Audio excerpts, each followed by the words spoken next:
As I live, I do share the pain of Kenyans. Kenya is staring at a serious crisis arising from the new prices of petrol, diesel that have been announced yesterday. And the ripple effect of what has happened is that starting tomorrow, matatus will increase their fares, buses will increase their fares, border riders will increase their charges because most industries use diesel. Consumer products will go up, and Kenyans in anguish. As we speak, many roads are empty. Kenyans are not able to fuel their vehicles, and we are staring at a national crisis, and things are very bad. And what we must tell the people of Kenya, the crisis that we face of increased prices for fuel has nothing to do with international challenges. It has nothing to do with the war in Iran. It has nothing to do with increased oil prices in the world. As I said the last time I talked about fuel, the crisis that we face is one of state capture and conflict of interest, where President William Ruto and Gulf Energy are the ones doing the business of fuel importation, and they have topped up too much profit to fleece the people of Kenya. The challenge that we face today has nothing to do with international prices, because when you look at the neighboring East African countries who are importing oil from the same source in the Middle East, their prices are down. Why the prices here are up is because President William Ruto, his business partners, Gulf Energy, are taking too much profit to fleece the people of Kenya. If you look at the comparison, today as we speak, in Kenya, petrol is 214 Kenya shillings. Diesel is 243 Kenya shillings.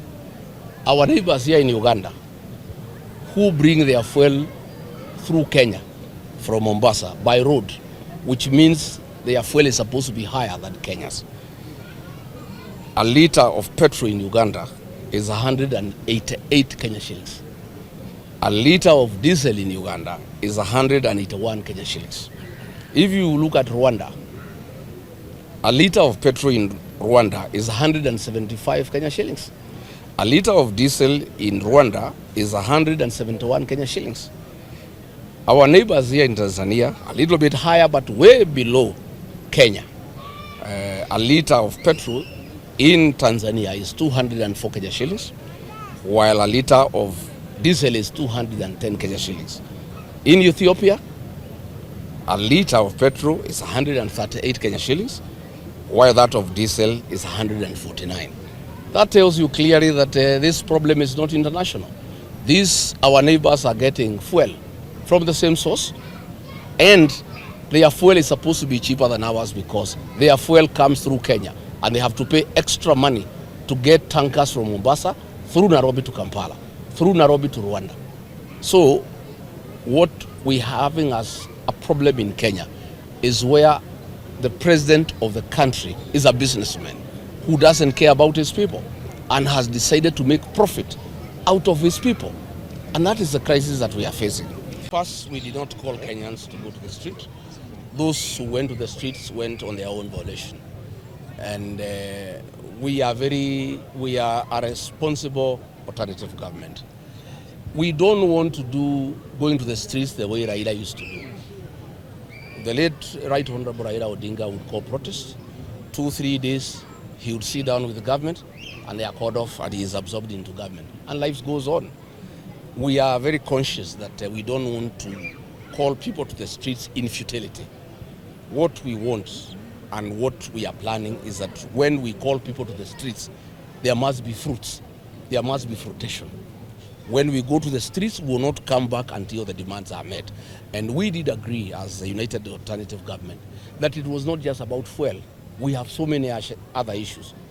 The dignity of the payslip, the unavoidable housing, the use of pension funds to build roads, the extrajudicial killing, the abductions, voter bribery, the the issue of IBC. So we did agree that we want to harness all the issues that are a concern to the people of Kenya, so that when we call for mass action, it will not be done in a day or two and then we go back.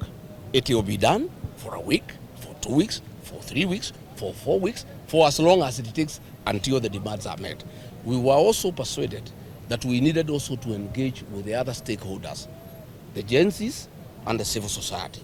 And the agencies were telling us, if we could wait a little bit, we harmonize the mass action to coincide with the anniversary of the agency on the June 25th.